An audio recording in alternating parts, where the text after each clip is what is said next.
Eating during the message is encouraged today. Eating during the message? What's that?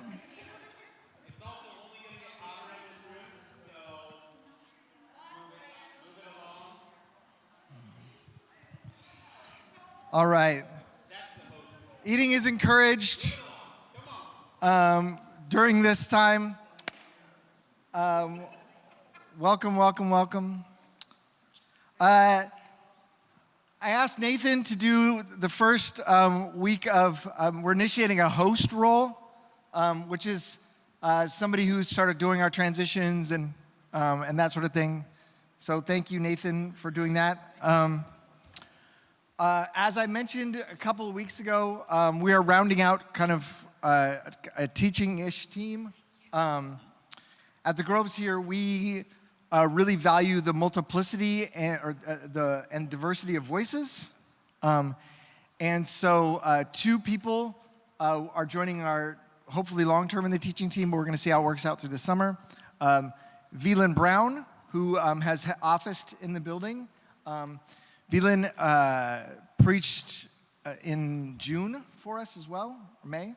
And then Drew, Andrew Morgan, who works in the building as well, Northwest Dock. He will be here.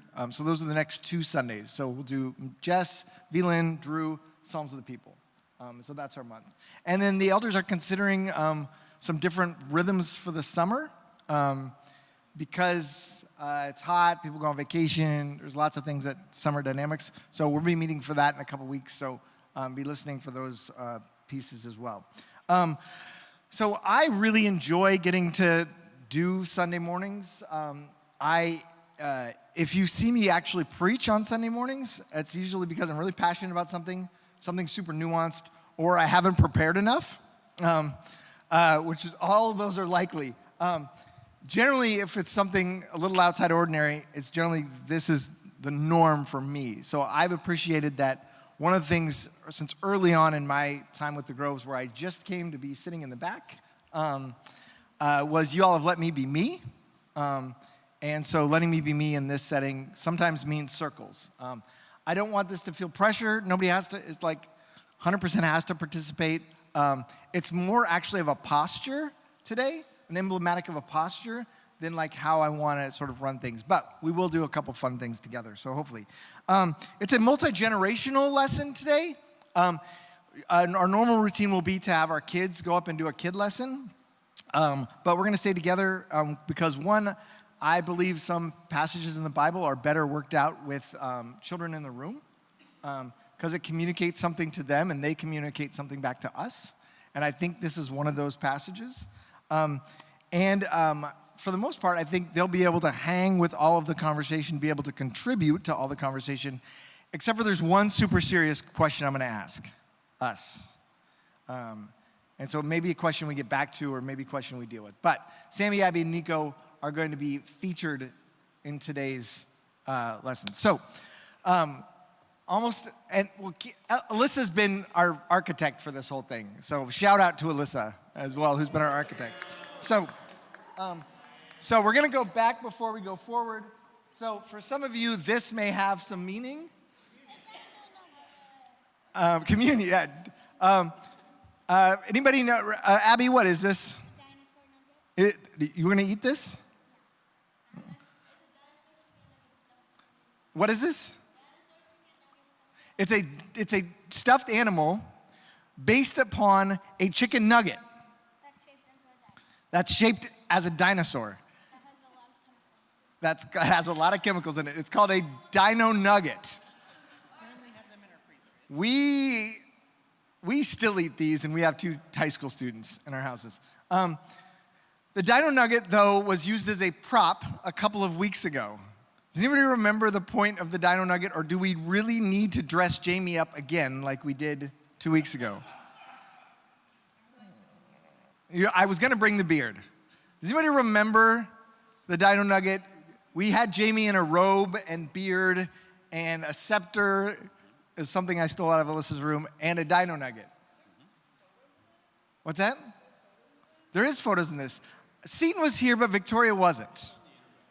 What? Seton wasn't here either. Okay, so for Seton and Victoria's sake, what was the point of the dino nugget? Anyone remember the dino nugget? It was a sacrifice. We put the dino nugget on the altar. No stuffed animals were hurt in the process of the message. Allegedly. There was no real open flame. But we were talking about, what were we talking about? The presence of God and the Levites. Okay, the priesthood, the Levites, right? Yes. Yes, okay. So we've got it. So,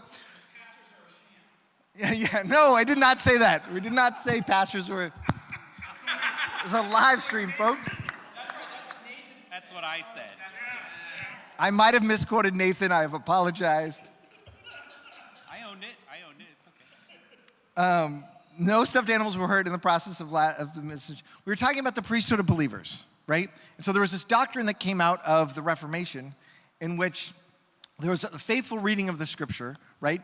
That there was an Old Testament sacrificial system which had a single person whose job was to mediate for the community the presence of God.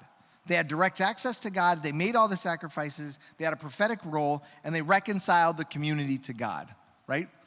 And so as they were trying to figure out the Jesus event that had happened, the first followers who came out of the Jewish tradition understood the tearing of the veil between where the priests hang out and where the people hang out as a sign that there was no longer this one priestly class who would do everything for people on behalf of God.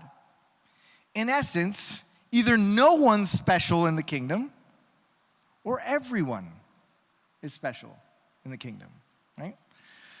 So as they build these new communities around this Jesus movement, they got to figure out how to organize themselves and who leads this thing.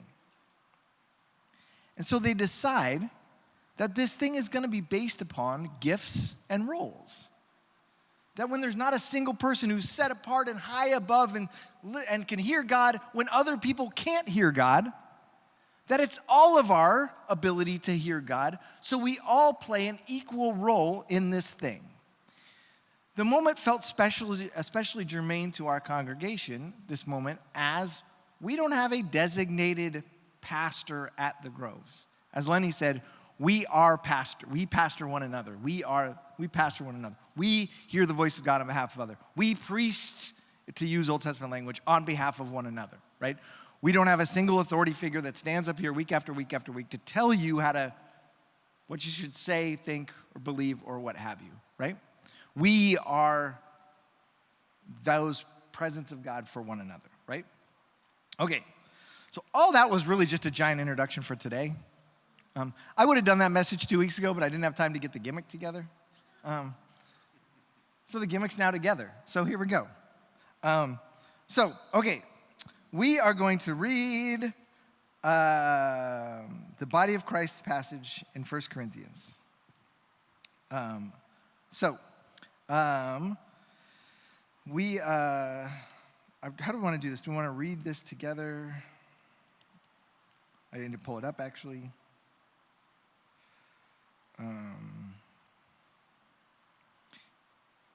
1 Corinthians 12. If you have a Bible or a device that has something in it, if you have a Bible or a device and would like to read parts of this passage, we'll just go in a circle and we'll read, whoever wants to read. So, Where you want to start? verse 12. 1 Corinthians what? 12. 1 Corinthians 12, verse 12. Got it. Just one? We're going to end up reading till 2031. Okay, I'll read 2. How's that? How about 3? All right. For just as the body is one and yet has many parts, and all the parts of the body, though they are many, are one body, so also is Christ. For by one Spirit we were all baptized into one body, whether Jews or Greeks, whether slaves or free, and we were all made to drink of one Spirit. For the body is not one part, but many. Okay, let's stop. Okay, so what's Paul saying at the top, right? We were all baptized into one body. This sounds a lot like that priesthood of believers stuff, right? It was not like we were all baptized and some of you were double dipped. Some of you were held under a little longer and therefore are super baptized, right? I had a theory that at my baptism, they held me under a little longer, but it was because there was more stuff that needed to get fleshed out. I did not become more holy because I was choking by the end of it. But we were one spirit. And then he goes so far as to say, not only like this barrier between like the priestly class and everybody else, but this like neither Jew nor Greek, slave nor free, right? So now this crosses religious boundaries, now it crosses culture boundaries, like lots of things. And we could spend a lot of time there. Okay, someone want to read verse 15 and following?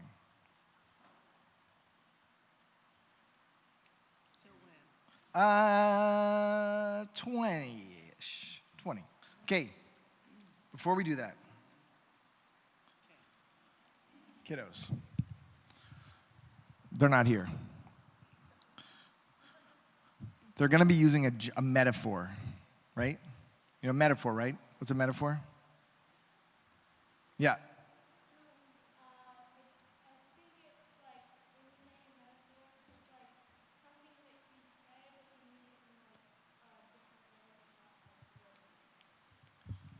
Yes, totally. Something you say, but you mean it in a different way, right? Awesome. Okay, so they're going to use a metaphor. So this first thing, they're going to like use part of the metaphor, and they're going to say a very specific thing about the metaphor, and we're going to listen for it. Okay. Okay. Suppose the foot says, I am not a hand, so I don't belong to the body. By saying this, it cannot stop being part of the body. And suppose the ear says, I am not an eye, so I don't belong to the body. By saying this, it cannot stop being part of the body. If the whole body were an eye, how could it hear? If the whole body were an ear, how could it smell? God has placed each part in the body just as he wanted it to be. If all the parts were the same, how could there be a body? As it is, there are many parts, but there is only one body. Okay, you got the metaphor. What's the metaphor? That you can be something but not another. Okay. That God made the body. Yes, God made the body. So we're talking about a body. So what are the things that they're saying? What does this part of the passage say about that body? It says if the whole body was a what? An ear or an eye. Let's imagine for a minute. Eric. Eric has 2 legs, 2 arms, 2 eyes. Let's imagine just Eric was a giant. How tall are you? 5'10". Let's imagine he was a 5'11" ear. NBA measurement. Let's just think if he was a 5'11" ear. That's a tall ear. So what would the problem be? You couldn't what? You couldn't see. What would be another problem? You couldn't walk. You couldn't eat. You couldn't do a lot of things. You couldn't be hungry.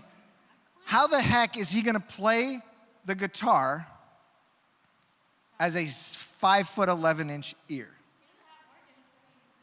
Doesn't have organs. There's all sorts of problems. Okay. So for us, so adults sometimes forget to think in metaphors. So if I say life is like a box of chocolates, everything you pick is sweet, right? I think I've done this before. Is that the right metaphor? Life is like a box of chocolates, everything you pick is sweet. Because what if there are dark chocolates in the box? I know, okay, then dark chocolate's not sweet. So who knows Forrest Gump?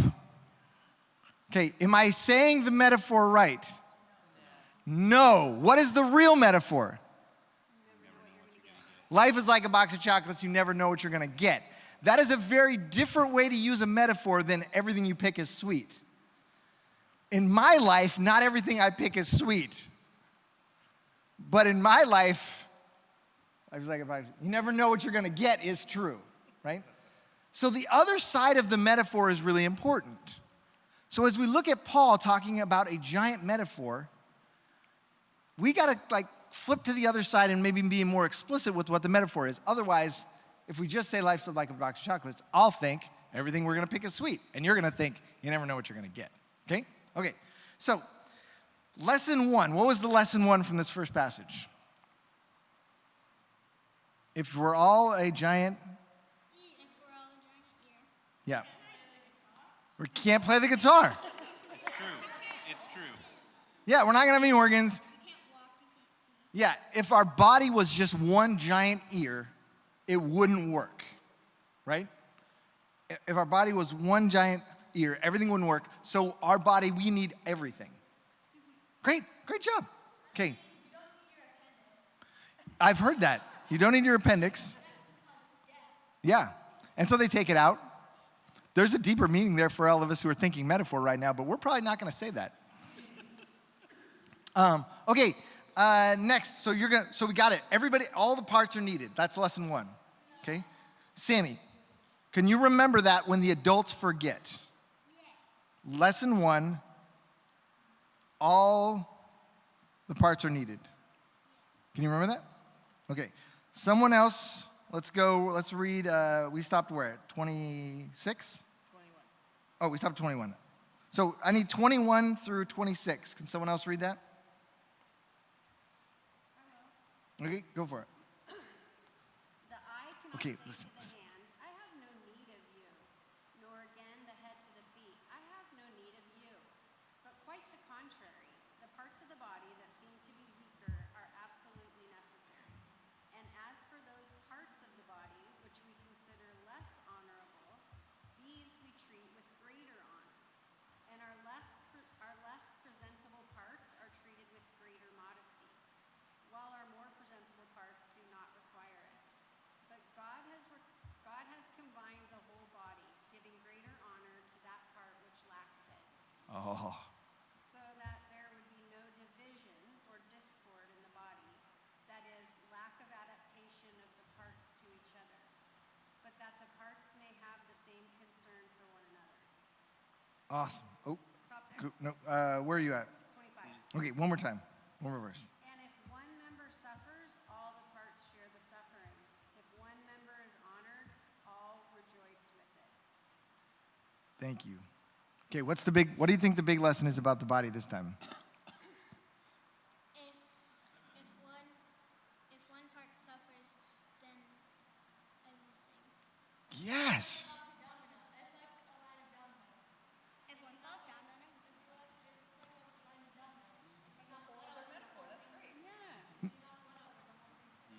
Brilliant. Metaphor on top of metaphor. Where were you when Paul was writing all this stuff?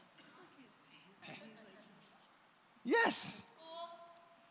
If one part suffers, we all suffer, right?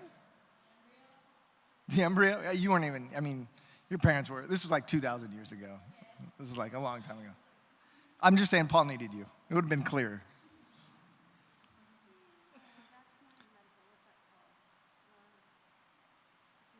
So our first lesson, Sammy, do you remember our first lesson? What's our first lesson? You need all the parts to work, right? Okay. And what do you think our second lesson is? that if one thing suffers, then everything does. Yeah. If one thing suffers, everything else does, right? Okay, somebody read us 27 through the end, or through 31. Anybody who wants to read 27 to 31. Okay? Now you are Christ's body, and each of you is a member of it. And God has placed in the church first apostles, second prophets, third teachers, then miracles, gifts of healing, helps, gifts of leadership, different kinds of tongues. Not all are apostles, are they? Not all are prophets, are they? Not all are teachers, are they? Not all perform miracles.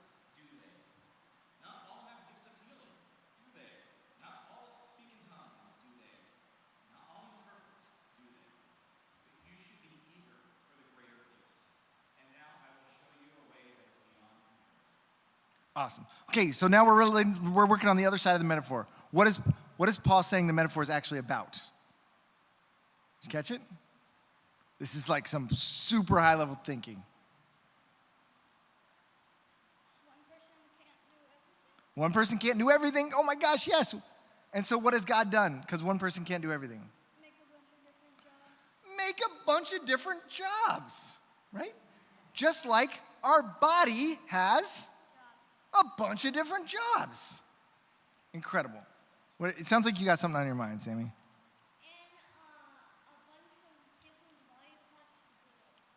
And a bunch of different body parts to do it. A bunch of different body parts to what? Yeah. A bunch of different body parts to do the job. Here's the secret.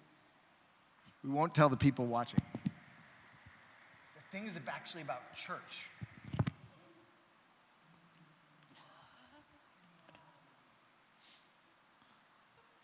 All right, so to help us, we're going to watch our little video, okay?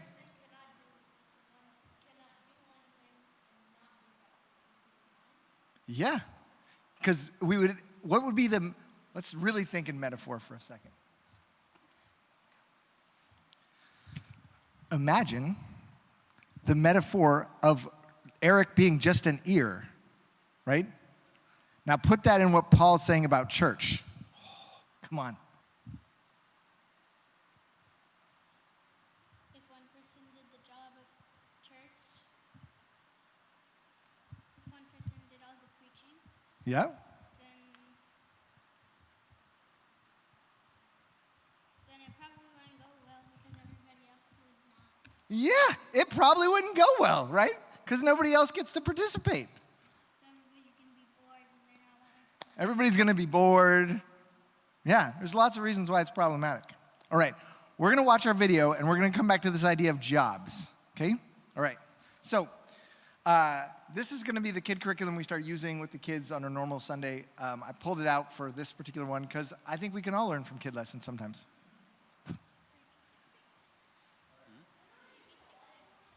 Over here so you can see. Or just turn around. You can.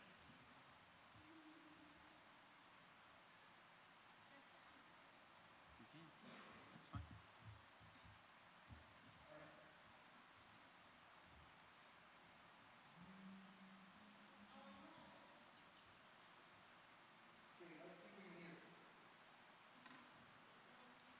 Front row.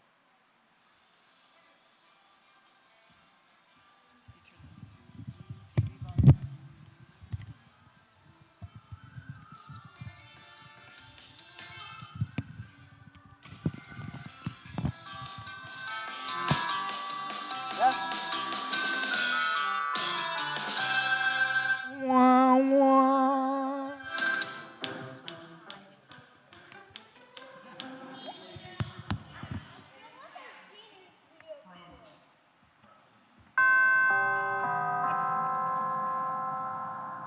I can't believe the circus took over our church. It's a fumigation tent, Mimi.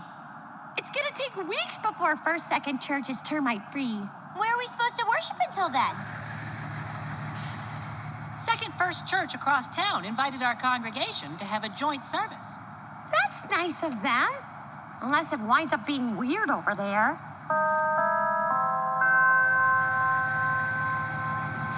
This place is pretty nice. It's not the place that's weird. It's the people. Hey, it's the kids we met at that Bible quiz bowl. There's something about those kids I just can't put my finger on. Hey, new kid, catch! Ow! You gotta have faster hands. Taurus, that's no way to make our guests feel welcome. Hi, new kid. I'm Sapphire. I love that flower in. She's serious? She is. Hi, I'm Mimi, I know, from Bible Quiz Bowl. I have a photographic memory. I'm Yu. Okay. Did you three want something or? Your presence in our church is unacceptable. You're throwing off our usual seating arrangement. Hey, we don't like being here either. I like having you here. You are just way too friendly. Well, you'll be happy to know that we're having a fundraiser to replace all the furniture the termites 8 so that we can leave as soon as possible. How are you raising funds? We're holding a bake sale. A bake sale? What? You don't do bake sales here? No, that's ridiculous. We sell artisan dairy products that you use at our farm. Yes. And I've decided that we will have a dairy sale tomorrow to help your church leave and show you how fundraising is done. Oh, like a friendly competition. I wouldn't say friendly. Or competition. That would suggest you might win. Oh, we'll beat you. You'll see. Oh, I don't lose at things? Yes, you're good at sports and competitions. We get it. See you later.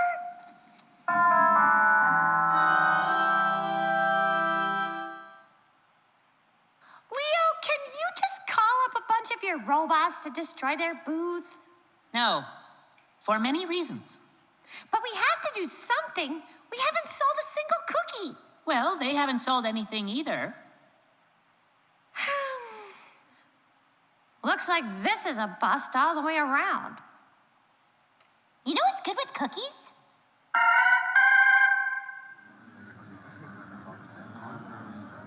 This is amazing! We've never sold this much milk on its own before. Our big sales never go this well. This is so much fun! I'm gonna go ask Pastor Pete and Pastor Donna about doing this again.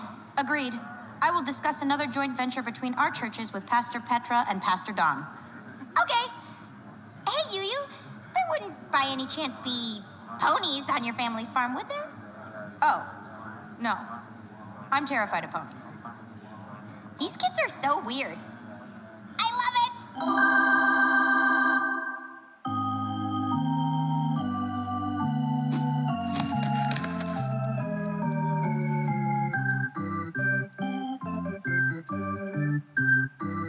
All right.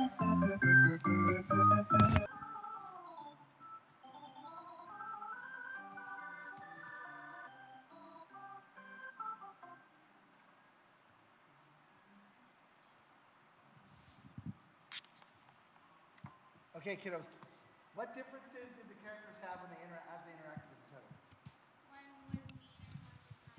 Okay, one was mean. One was super friendly. One was what? They're different from each other and they did not get along. Yeah. Why did they not get along? They had different abilities, different capabilities. I think Nico is out in front of where our lesson is. He's smart enough to figure out where this is all going. I love it.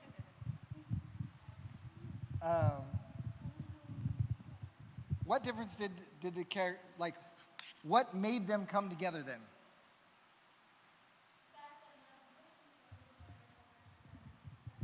Yeah, milk and cookies are better together. I think we all know this. This is a universal truth.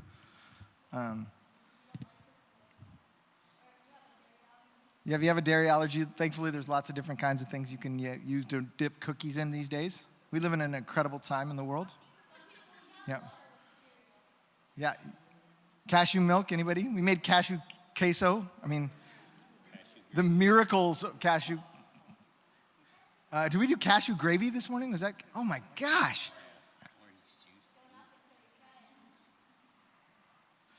Okay. So what brought them together? Milk and cookies. Okay, their differences what? Their differences brought them together. Their differences brought them together. Okay. So, our lesson 1, Sammy, what was our lesson 1? The body parts work together. If they weren't there, the body just wouldn't work. Yeah, all the body parts are needed, and if they didn't work together, it wouldn't work. Okay, so I'm gonna take 1 minute and I'm gonna ask the adults a question. Okay, as I do,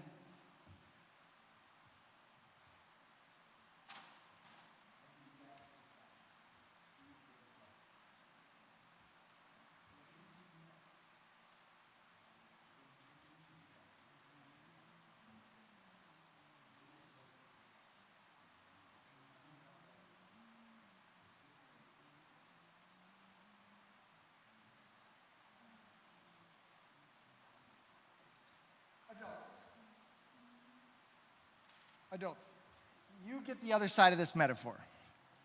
So, why in church does this not work?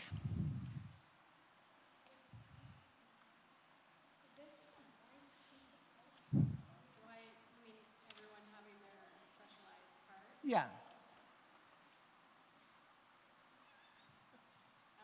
Because Why does this vision of the church get compromised? people want to be first, want to be something maybe that they're not necessarily gifted for, or that they feel like has more prestige, and there's a reason for them wanting to serve that way. Sure. Maybe what is designed. Yeah. Why does this get obfuscated? Why does this not work? Why does this get sideways? Okay? Okay? You might think our part is the best, most important.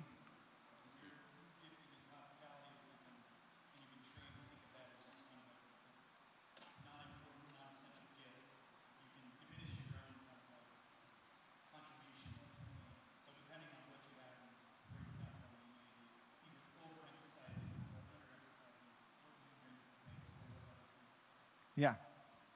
How does this go awry in church communities? What's that? Somebody always says you're not doing that right. Yeah, comparison of some sort. Yeah. Sure. In verse 31, though, it Uh-huh. does say, eagerly desire the greater Mhm. gifts. So I think that people have used that as rationale. Yeah. I've experienced it in my life where I've seen people use that as rationale, like what, that there is a difference. Value or worth or what they bring. I think that's just the introduction to the next chapter, which is love. But yes, I agree that people have done that. Yeah. Yeah, right. The image that I've had in my head this whole time is, have you guys ever seen the movie Megamorph? Dude's got a giant crane. I imagine like a giant mouth and a giant brain in the church structure that I've been kind of like, that I've grown up in. Lots of thinking, lots of process, and then lots of, talking. But the rest of the body being semi-atrophied was the image that was in my Oh, interesting. because for whatever reason, I think a lot of those things have been de-emphasized, and then those sort of like the people talking and the people like thinking about stuff get naturally elevated, and so maybe part of it is like exercising the rest of the body to remove the atrophy or something. Yeah. And I think being willing, if you're whatever part, being willing to give those gifts, being willing to offer those gifts. Because I think in the same way we're kind of trained, there are certain gifts that are higher. I think we're enculturated into we just come and we don't have to do anything. They'll do it. Yeah. That person will do it. The pastor will do it. Right?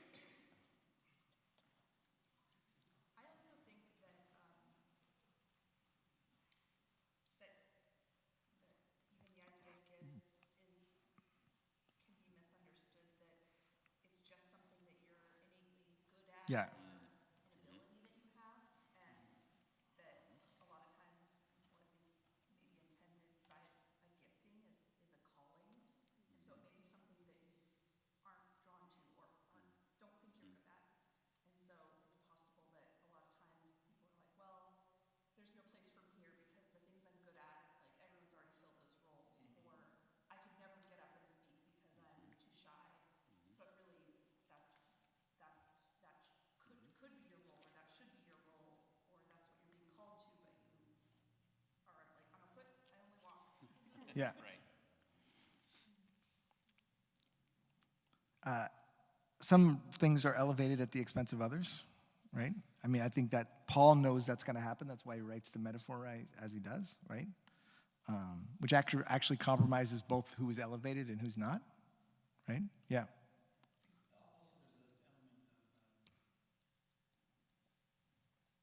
don't think the church that I grew up in and that I've generally participated in, there's not a lot of room for mistakes. So like things not being professional, So like your church experience is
Yeah. For sure. Oh my gosh. How could this get obfuscated for us? It's easy to say, like, okay, other places elevate others at the expense of others. I've heard, again, I'll quote Nathan, I'll try to quote you. He's like, people pigeonhole me when I come into a church community, right? Have you said that? Okay. How do we get off the tracks for this stuff?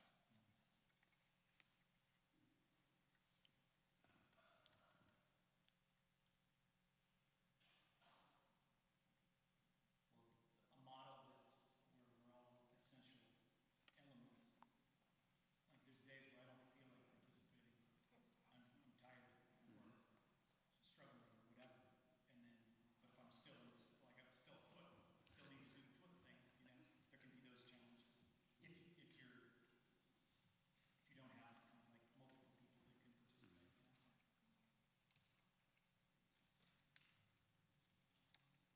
I think we could fall into the trap of continuing to do things the way we've been doing things versus kind of like maybe blowing it up and saying like what body parts do we actually have now that we could rebalance, align our body.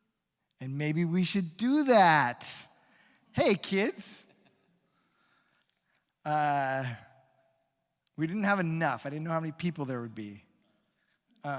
Wait, did we make enough? Okay. Everybody's going to get a body part. And there's pens in the bag. And my apologies if you don't have, but kids, I want you to make sure you each have a body part. So write your name on the body part. Wait, my name or the name of the body? You're going to hand out all the body parts. Then we're going to send around the pens, and we're going to make sure everybody's got their name on it. So make sure you guys have your body part, and then make sure you distribute the rest of them. So pass them out to whoever you want to. Just go random. Or if you've got a person in mind, you can go get. So hand them out. And then we've got pens in the bag. Oh, no, I'm going to hand that one to seat. No, I don't need one. I'll have to figure it out. It's children art. Okay.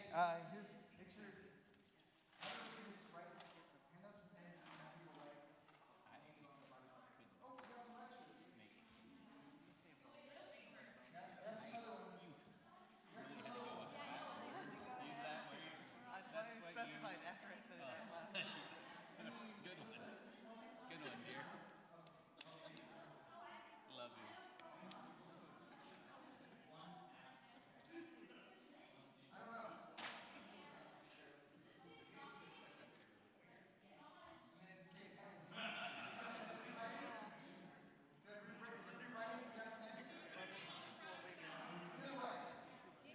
This might be the appendix. This might be the appendix. Okay, everybody write your name. Have them write his name and hand the next one over. I think this is appendix.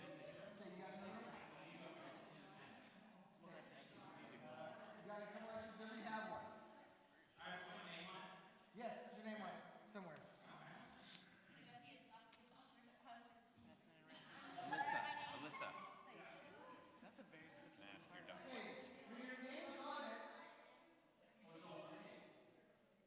Is that oh, Eric has one. Eric has one. Eric has one. Eric, is yours looks like this? I'm the leg. Yeah, I think that's what mine is. Yeah. One's a femur. There you go. Maybe they're big legs.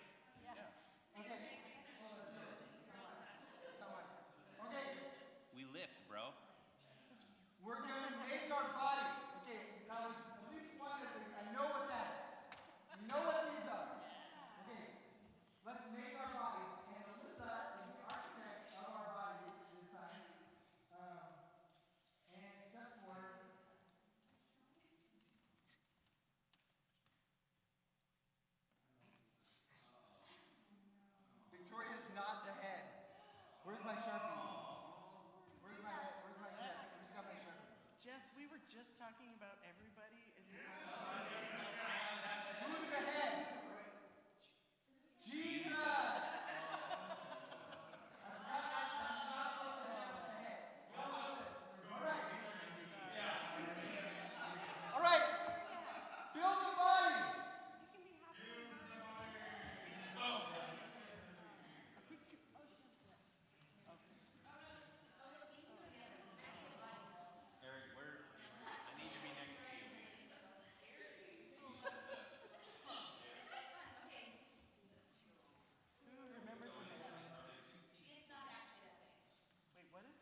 Alyssa, do you need to help people?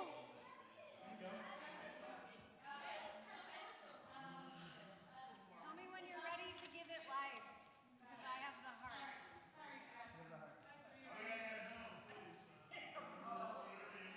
Lenny? Lenny's a foot. These are lungs. These are lungs.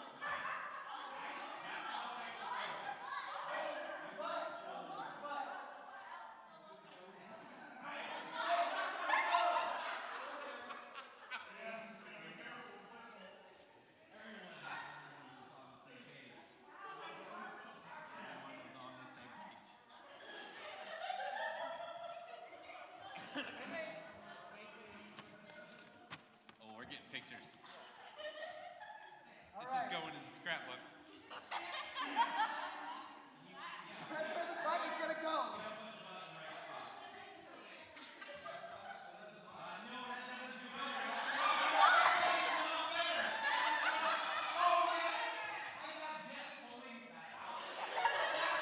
I was slapping you in the face.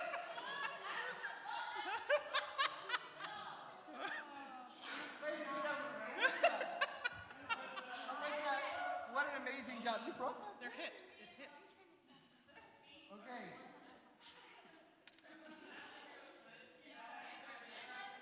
Did you get it live? We did it. Yeah, it wasn't. Picture. Hold it. Oh, Hold the picture. no, it didn't. I got the next. I should have. That's okay. That's okay. How do you? That's good. Yeah. The arm is kind of disconnected, but you know. The butt is in the one spot. Okay, we're not. The butt would be on the back, and we've never seen the butt. No. What's the one thing the butt? Hey, what if I am the butt of the body? I gotta do my job. Wait, hold on, there's, It's a body part. all the parts are important. True. Wait, read it. Right. Matt, with the word of the Lord for the people of God. Read the unpresentable parts. Who ended up being our butt? Fix it. Fix it. Fix it. Fix it. I did not give enough thought. I did not give enough direction to my family. I did not. Nico, where are you? Good job, Alyssa. The esophagus. Nico's esophagus. What is Nico's contribution to our community? What does Nico do? Nico provides us laughter, entertainment, Good insight.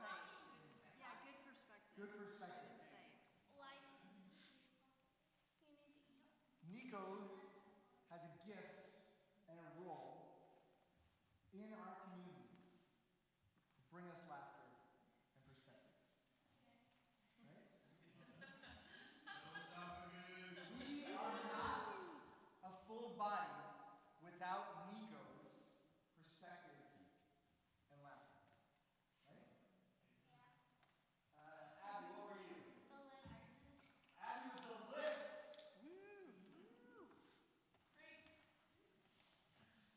What does Abby contribute to our community? Yeah.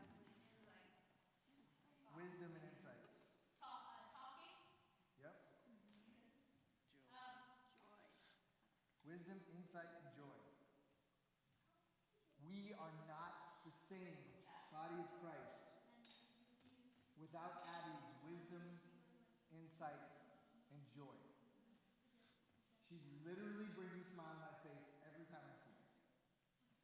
In this setting and in others. We are not the same. Sammy, what are you? What? You didn't have one?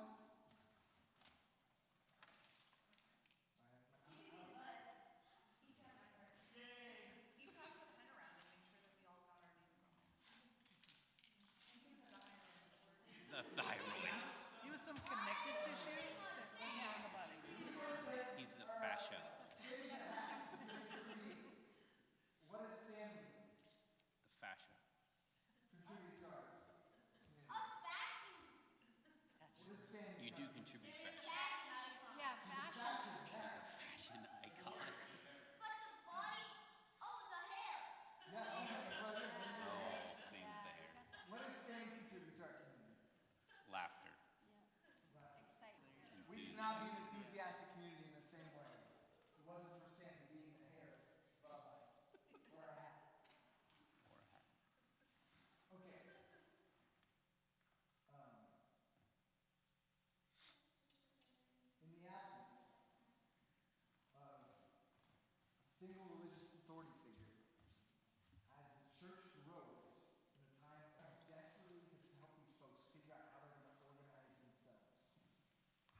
as we try to be the body of Christ with, for, and about one another, is to really come together, understand one another, be willing to risk with our gifts, our time, be willing to risk with one another.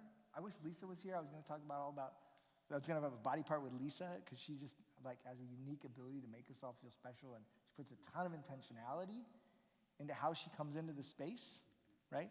As much as anybody, she brings an intentionality into this space. Yeah. If you lose your thumb, doctors do this procedure to saw off your big toe and attach it. Boom. Because absolutely need that. Yeah.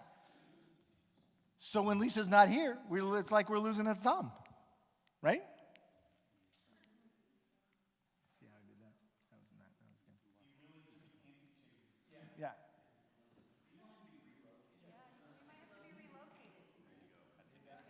That comes back to Nathan's pigeonhole comment, right? Be willing to be relocated. When I heard pigeonhole, I thought of a hole filled with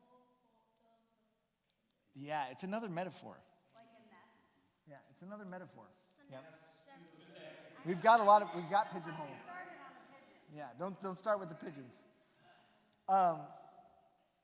Because one of the things we believe is there's not a single arbiter of truth, I don't feel like I necessarily need the last word. Other insights, thoughts? Before we turn it back over to Nathan.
Yeah.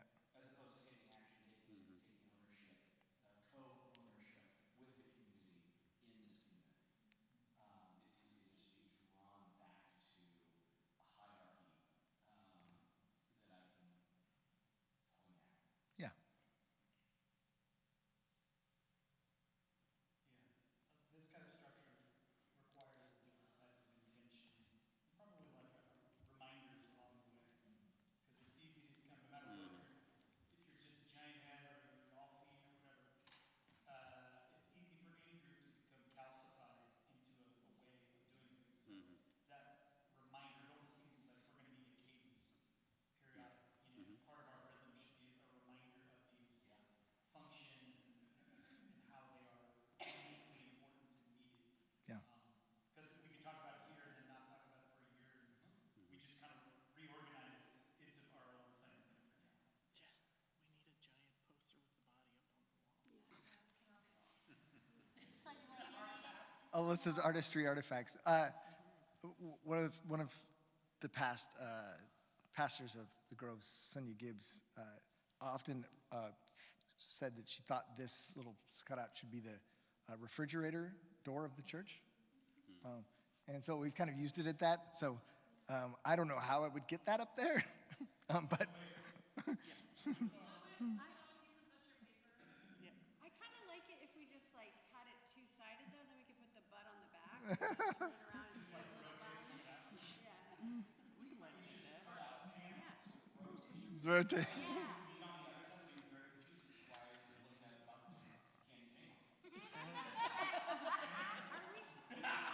An observation.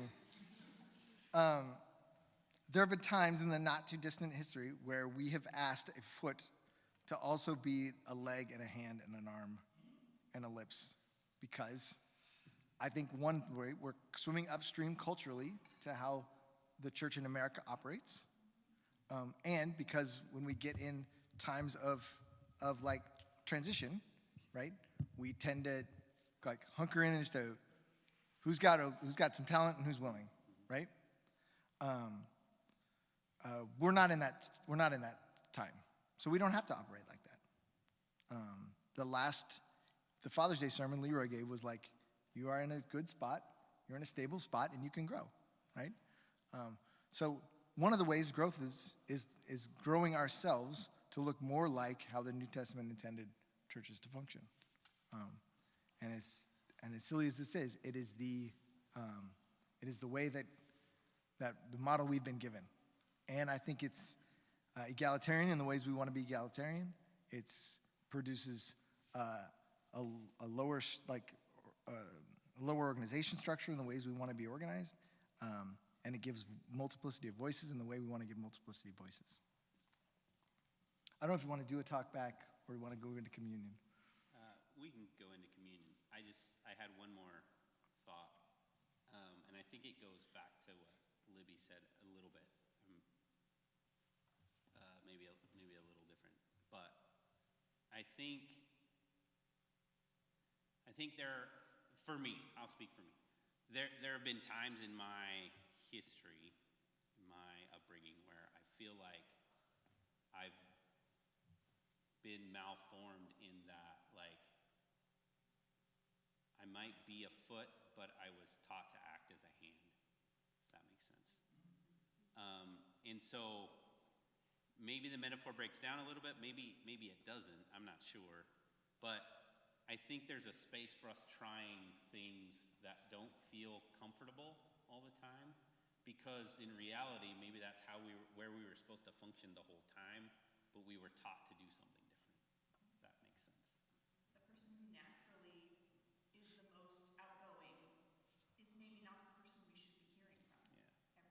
And if we always let the most vocal person be the mouthpiece, we don't get to hear from the person who's quiet, has their thoughts quietly, and is more introspective or introverted. Yeah. And that's just one example of Yeah. But not just my opinion. I mean, I think like that's like where I am coming from with that. Mm-hmm. The like gifts, spiritual gifts is like a biblical interpretation thing. Of, like, Yeah. I don't think we should be taking a test Right. for that. Yep. Yeah.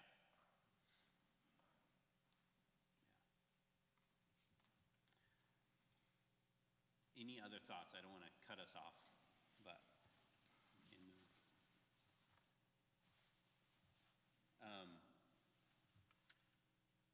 I'll just start from here, and then I'll, I think, move over there. I'm not exactly sure how to do this well. Bring the communion in the middle. Yeah, I can open space here. So we do communion. Well, I don't know. I don't want to speak for everybody. We have done communion here a little different at the Groves, and this is the way I have come to think of communion and how I think it's most appropriate at this point, at least in my life, is rather than having one person kind of be at the front and serve everyone, we serve each other. So in a minute, I'll move over there, and I'll start us off, and I'll serve whoever wants to come first, and then I'll leave, and that person switches to the other side of the table, and they'll serve the next person that comes, and then that person will switch and on, right? And then I'll finish us up and close us.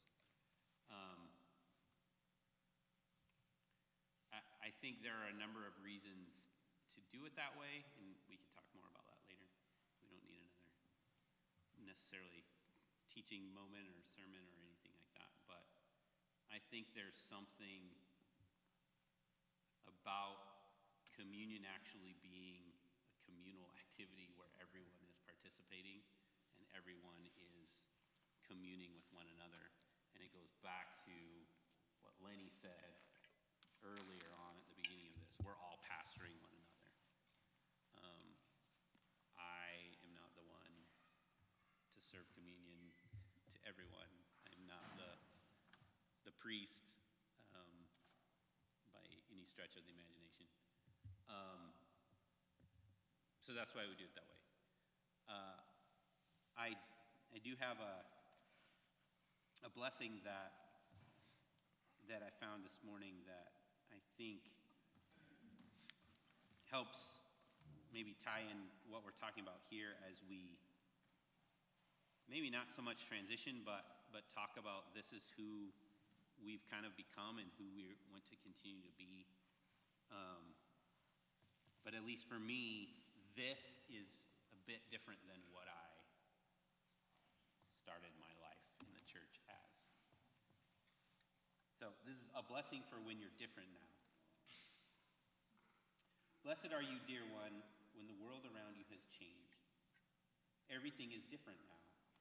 Your body, your age, your relationships, your job, your faith, the things that once brought you joy, the way you existed in the world, the people you love and trust and rely on. Things have changed, and it would be silly to imagine you haven't changed with them.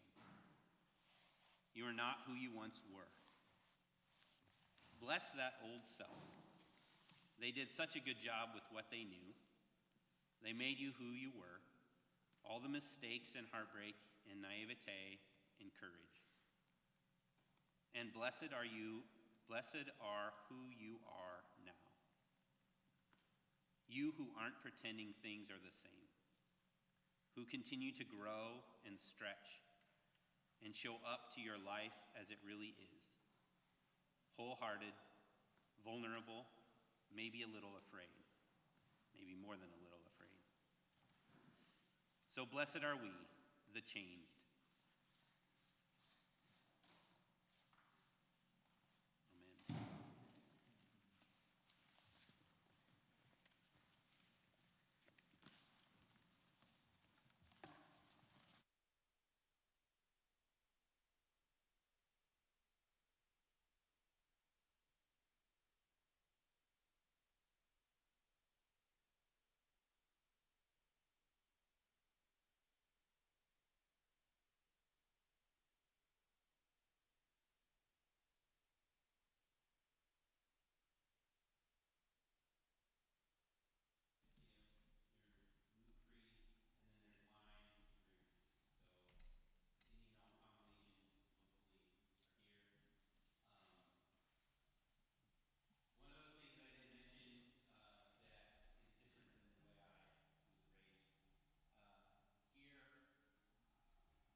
dwell in your tent, oh God.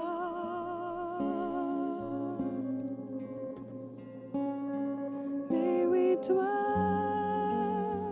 in your tent,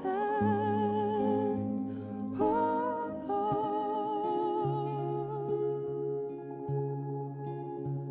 May we dwell in your tent, oh God. Harbored by brooding waves, held in your wide mercy, under your canopy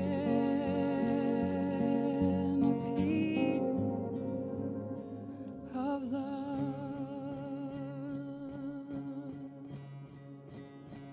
May we dwell in your tent, oh Lord. May we dwell in your tent,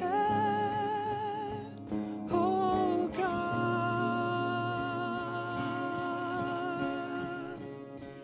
May we dwell in your tent, oh Lord.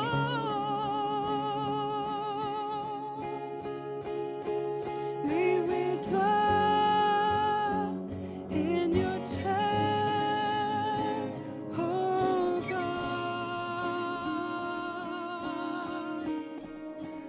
Harbored by brooding waves, held in your wide mercy, under your canopy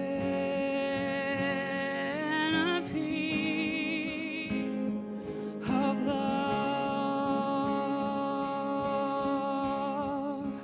Harbored by brooding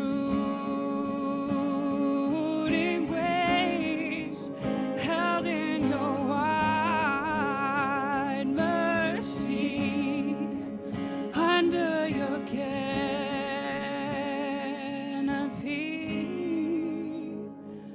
of love.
not spoke a word, you were singing over me.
Yeah, I think music is meant to be that way. One thing I experienced early was I was about, I never was a church kid. Jesus movement Christians were my parents. So in the artist community and very much like had us tied to like the structure of the church. And but later, when I was about 14, we went to a black gospel church in North Portland and started going there. So I would sit in the back and we'd just have these experiences where I don't know the song